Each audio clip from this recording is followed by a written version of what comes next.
आपका अपने इस चैनल मेडिकली ज्ञान में। आज हम लेके आए हैं आपके लिए एक इम्पॉर्टेंट टॉपिक जो नर्सिंग के स्टूडेंट वगैरह हैं, स्टूडेंट हो गया, टीचर हो गया, किसी के लिए भी ये एक इम्पॉर्टेंट टॉपिक है। मेडिकल सर्जिकल नर्सिंग या फिर किसी भी सब्जेक्ट के अंदर जब हम कुछ लिखते हैं, डिजीज़ पोर्शन लिखते हैं या फिर कोई भी क्वेश्चन का आंसर देते हैं तो उसके अंदर बच्चों को प्रॉब्लम आती है, स्टूडेंट्स को प्रॉब्लम आती है लिखने में, कैसे लिखें सब याद होता है बट प्रॉब्लम आती है। तो हम इसी पे लेके आए हैं, आज मेडिकल सर्जिकल के बारे में बात करेंगे। तो मेडिकल सर्जिकल नर्सिंग जो है उसके अंदर जब हम कोई भी क्वेश्चन का आंसर देते हैं या फिर किसी प्रकार से हम पढ़ते हैं तो पूरे का एक ओवरव्यू क्या है। तो medical and surgical, medical medicine से रिलेटेड रहता है, सर्जिकल सर्जरी से रिलेटेड होता है। अब मेडिसिन के अंदर आप फॉर्मली मेडिसिन का लिखेंगे और सर्जरी के अंदर सिर्फ सर्जरी के बारे में बताया जाता है, सर्जरी के तरीके से कौन सा नाम है ये होता है। तो इन दोनों को मिला के मेडिकल सर्जिकल नर्सिंग बनती है। नर्सिंग मतलब होता है केयर। तो मेडिसिन दोगे तब आपको क्या केयर करनी है, और सर्जिकल सर्जरी जब की जाती है तो उसके बाद आपकी क्या केयर होती है, ये होती है मेडिकल सर्जिकल नर्सिंग। आपका काम सिर्फ केयर करना होता है। तो इसके अंदर सबसे पहले क्या होता है, हमें सबसे पहले किसी भी डिजीज़ के बारे में या किसी भी चीज़ के बारे में लिखते हैं तो हम सबसे पहले उसकी डेफिनेशन लिखते हैं। डेफिनेशन बनाने का सबसे अच्छा तरीका होता है, आप डेफिनेशन स्टार्ट कीजिए कि ये बीमारी इस real viral sexual transmitted disease है, क्या है वो आपको बीच के अंदर पुट कर देना है। इसके कोज, इसका कोज ये है, उसका नाम लिख दीजिए। उसके बाद और ये सिम्टम दिखाती है, सिंपल 3 सिम्टम लिख दीजिए उसके अंदर से, तो आपकी एक डेफिनेशन तैयार हो जाती है।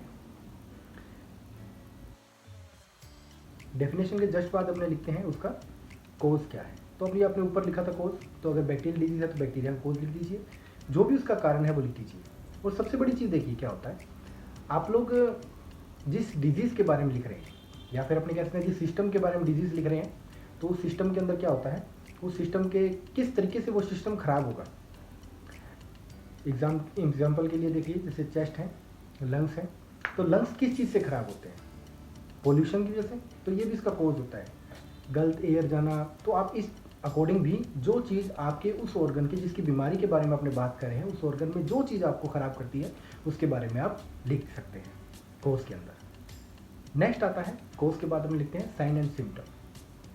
क्लिनिकल फीचर कोई बोल देता है, क्लिनिकल मैनिफेस्टेशन बोलता है, ठीक है। साइन सिम्टम लक्षण, इसकी बात करते हैं। तो लक्षण में देखिए, जिस ऑर्गन की आप बीमारी लिख रहे हैं, किसी भी चीज़ की बीमारी लिख रहे हैं, तो आपको पहले पता होना चाहिए कि उस ऑर्गन की काम क्या है। तो जब भी कोई बीमारी होती है तो उसके नॉर्मल काम बिगड़ जाते हैं, और जो ये बिगड़े हुए काम होते हैं यही लक्षण होते हैं। जैसे लंग्स है, तो अगर सांस लेने की होती है बात कि लंग्स का काम क्या होता है, ऑक्सीजन लेना और कार्बन डाइऑक्साइड छोड़ना, ठीक है। इसके लिए डायफ्राम फैलता भी है, ठीक है, इंटरकोस्टल मसल्स भी होती है, तो ये काम इसके होते हैं। तो आपके लिए इसके लक्षण क्या लिखे जाएंगे, सांस लेने में दिक्कत आ रही है,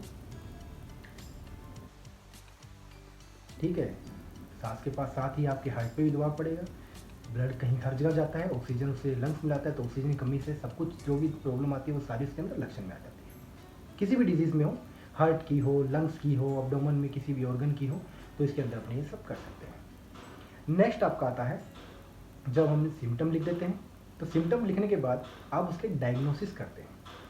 एक डॉक्टर पहले आता है, पूछता है क्या दिक्कत है, फिर उसके क्या क्या लक्षण आ रहे हैं, उसके बाद हम डायग्नोस करते हैं। तो डायग्नोसिस में क्या लिखते हैं, क्या क्या जांचें की जाएगी। आपके उस ऑर्गन की अगर आपको नहीं आता है, ज़्यादा दिमाग नहीं लगा सकते हो, तो उसके अंदर सिंपल तरीका होता है, आप उस ऑर्गन के बारे में जितने जितने टेस्ट अपने कर सकते हैं, किसी भी ऑर्गन के जो जो टेस्ट होते हैं स्पेसिफिक, वो आप लिख दीजिए। जैसे अब्डोमन की बात करते हैं तो अपने क्या करते हैं, अल्ट्रासाउंड करते हैं, अब्डोमिनल प्रॉब्लम होती है अल्ट्रासाउंड कर लेते हैं, सीटी कर सकते हैं, एमआरआई कर सकते हैं उसकी, ठीक है। चेस्ट के अंदर भी इसी तरीके से एक्सरे वगैरह कर सकते हैं। और उसके जो फंक्शन टेस्ट होते हैं, किसी भी ऑर्गन के फंक्शन टेस्ट अपने कर सकते हैं। मान लीजिए लीवर का फंक्शन है, लीवर फंक्शन टेस्ट कर लिया, रीनल का फंक्शन है, रीनल फंक्शन टेस्ट कर लिया, बैक्टीरिया का कल्चर कर लिया, एसएस कर लिया, और आपने इन्फेक्शन देखने के लिए सीबीसी वगैरह अपने नॉर्मल कर लेते हैं। जब अपने डायग्नोसिस लिख देते हैं, डायग्नोसिस के अंदर सबसे पहले तो आपको हिस्ट्री कलेक्शन, फिजिकल एग्जामिनेशन 2 चीज़ लिखनी होती है, उसके बाद आप टेस्ट लिखते हैं। तो आपको पता चल गया है किस कारण से है, तो कारण को अब अपना ठीक करना है। अब ठीक करने की वजह से क्या करते हैं, हमें ट्रीटमेंट में 3 तरह की ट्रीटमेंट करते हैं। नर्सिंग के अंदर स्पेशली 3 तरह की ट्रीटमेंट करते हैं, एक मेडिकल होता है, एक सर्जिकल होता है, एक नर्सिंग केयर होती है। ये 3 चीज़ें होती हैं। उसको दी गई है उसके बारे में आप लिखेंगे, उसकी डोज जो है वो लिखेंगे, ठीक है, सिर्फ आप लिखेंगे उसके अंदर। आप देंगे नहीं, है डॉक्टर ने बताया है और आप लिख रहे हैं। सर्जिकल के अंदर जितनी भी सर्जरियाँ वगैरह हैं वो आप लिखते हैं। मेडिकल में जिसकी मेडिसिन कैसे लिखते हैं, फीवर के लिए एंटीपायरेटिक देंगे, तो एंटीमेटिक देंगे, एंटीबायोटिक थेरेपी दी जा सकती है, फिजियो उसको किस डिजीज़ के लिए स्पेसिफिक कुछ ट्रीटमेंट आ रहा है, स्टेरॉइड थेरेपियाँ वगैरह, वो उसके अकॉर्डिंग आप देते हैं जो डॉक्टर अपना को सजेस्ट करते हैं। इसके बाद सर्जिकल के अंदर अगर उसकी कोई सर्जरी है, उस ट्रीटमेंट में कोई सर्जरी हो रही है, तो उसके बारे में अपने लिखते हैं। अब जब सर्जरी का आपने लिख दिया है तो सर्जरी के बाद अपने क्या करते हैं, सर्जिकल मैनेजमेंट में सर्जरियाँ लिख देते हैं अपने। उसके बाद आती है नर्सिंग केयर या नर्सिंग मैनेजमेंट। ये आपका मेन काम होता है। अगर आपसे एग्जाम में भी कोई पूछा जाए या ना पूछा जाए, इसका कोई मैटर नहीं है, आपको हर डिजीज़ के साथ एक नर्सिंग केयर जरूर 4-5 लिखनी ही होती है। इसके हिडन नंबर होते हैं आपके, ठीक, पता होना चाहिए कि उसको क्या करना है। तो आपका काम सिर्फ केयर करना है, तो उसके अंदर आपको केयर लिख देनी है। क्वेश्चन को करने का ये तरीका है, और आप जो भी नोट्स बनाएंगे वो भी यही तरीका है। इसी तरीके से आपको नोट्स बनाने होते हैं।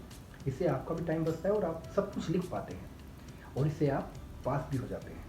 क्योंकि नॉर्मल आपको डेफिनेशन याद रहेगी कि क्या डेफिनेशन है, क्या उसका दिक्कत किस चीज़ की है, बैक्टीरिया है, वायरल है, तो बाकी आप कोर्स भी लिख सकते हैं उसी के अकॉर्डिंग। आप उसके लक्षण भी डाल सकते हैं उसके अकॉर्डिंग। माइंड के अंदर आपको रखना है कि वो पेशेंट क्या क्या होगा उस पेशेंट के साथ। आजकल नॉर्मली सबके साथ बीमारियाँ होती रहती है, तो आपको पेशेंट को दिमाग में रखते हुए अपने डिजीज़ के बारे में लिख देना है। आपको ज़्यादा बर्डन भी नहीं होगा और अच्छे से आप याद भी कर सकेंगे और प्रैक्टिस भी कर सकेंगे। तो ये थी हमारी वीडियो। अगर हमारा मटेरियल आपको अच्छा लगता है तो हमें लाइक और सब्सक्राइब कीजिए, वीडियो को शेयर कीजिए ताकि और सबको मिल सके।